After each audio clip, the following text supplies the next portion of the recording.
അമ്പലപ്പുഴി ഉണ്ണിക്കണ്ണനോടു നീ എന്തു പരിഭവം മെല്ലയോതി വന്നുവോ?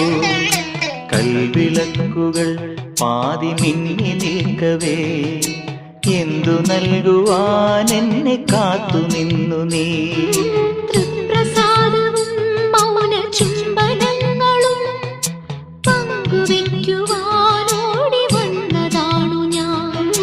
രാഗചന്ദനം നിന്റെ നെറ്റിയിൽ തൊടാൻ ഗോപകന്യയായോടി വന്നതാണു ഞാൻ.